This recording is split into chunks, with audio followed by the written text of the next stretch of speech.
saya melihat bahwa ya ada banyak faktor tentu ya.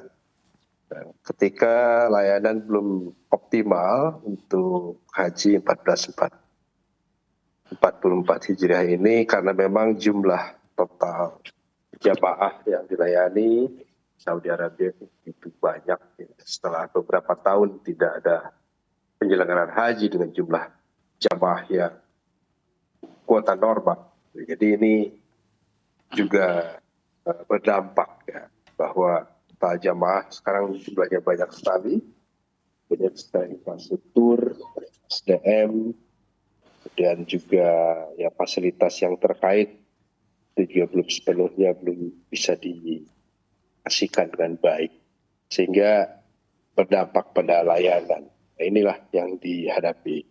Nah kemudian kalau faktor yang menyebabkan misalnya terlambatnya penjemputan terhadap jamaah haji Indonesia di Musdalifah umpamanya, itu juga tidak semata-mata habis, tapi juga tidak mudah juga pergerakan sangat besar dengan ratusan ribuan di saat yang sama, itu tidak mudah juga untuk memanagenya, tapi alhamdulillah bisa selesai. Nah terkait dengan layanan di Mina, ya itu juga sama saya kira, layanan sanitasi yang tidak semuanya berjalan dengan baik, serta keterlambatan layanan terhadap konsumsi jamaah itu juga diakibatkan dengan banyak faktor saya kira. Nah, tapi kita berharap bahwa pemerintah Saudi dan kita terus bisa memperbaiki ke depan dalam rangka memberikan jamaah yang memang sudah seharusnya mendapatkan layanan yang sewajarnya dan sebagaimana yang disepakati bersama. Jadi bagi kami tidak semata-mata menyalahkan siapa, karena banyak faktor lah saya kira di situ. Oke, baik Pak Hilman. Kalau dari Anda Pak Farid, sebetulnya point of view Anda seperti apa terkait yang mana kejadian yang terjadi saat ini, yang mana juga dilalui dan juga dirasakan oleh jemaah haji Indonesia saat ini?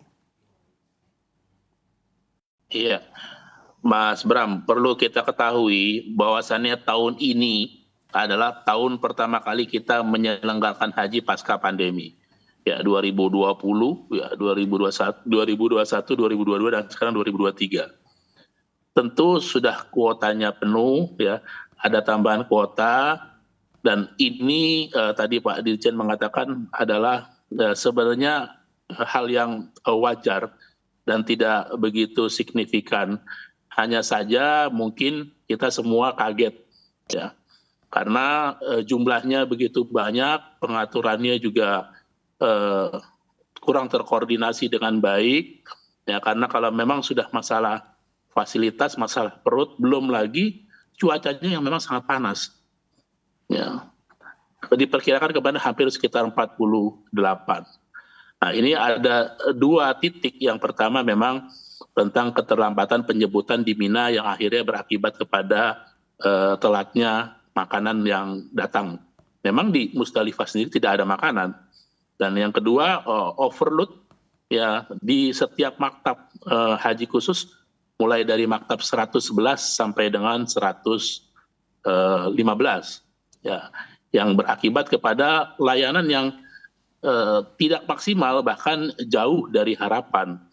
Nah, ini yang menjadi persoalan yang memang harus dibenahi di masa-masa mendatang. Namun kita pahami ya, yang namanya haji memang setiap tahun ada permasalahan. Namun nanti akan kita standarisasi ya kan, apakah ini menjadi kesalahan fatal atau memang ini menjadi ada pihak-pihak tertentu yang membuat keadaan menjadi seperti ini. Nah ini kita lagi dalami, mudah-mudahan tahun depan tidak terjadi lagi begitu. Oke, baik. Memang menjadi masalah klasik begitu ya, yang mana juga selalu terjadi di setiap tahun haji. Nah ini tentunya di sini juga ada Pak Hilman. Pak Hilman, Anda mengamatinya masalah makanan ini juga menjadi masalah klasik begitu ya. Apakah memang sangat sulit sekali begitu untuk dibenahi dan tidak akan terulang di kemudian hari di masa-masa haji berikutnya? Ya, Eh, Tentu ini kan layanan kita dilayani oleh beberapa mitra ya, mitra, dan mitra utama kita adalah Masyarik, dan mereka dulu adalah muassasah ya, atau semacam foundation lah. Sekarang bertransformasi menjadi holding company yang bermitra dengan kami. Tentu kita berharap profesionalisme semakin bisa diperkuat sehingga layanan terhadap jamaah tetap bisa diberikan dengan baik. Ya, kemudian juga komunikasi yang baik sebagai mitra, ya, karena ini sebetulnya juga mitra tradisional kita yang sudah belasan tahun gitu ya, puluhan tahun bahkan ya bermitra dengan Indonesia. Jadi kita berharap tentu saja dengan transformasi yang dilakukan oleh Saudi bahwa pelayan atau provider penyedia layanan bagi jamaah haji yang dulu bentuknya adalah semacam foundation, sekarang menjadi holding company.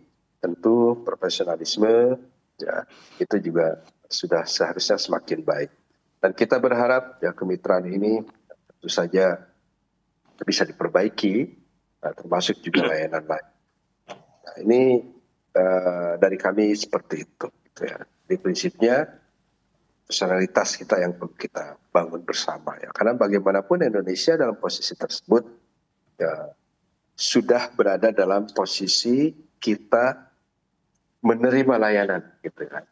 Jadi Kementerian Agama secara khusus sudah menyerahkan kepercayaannya hanya kepada pihak ketiga yang sudah dipercaya dan kita dan sudah membuat perjanjian.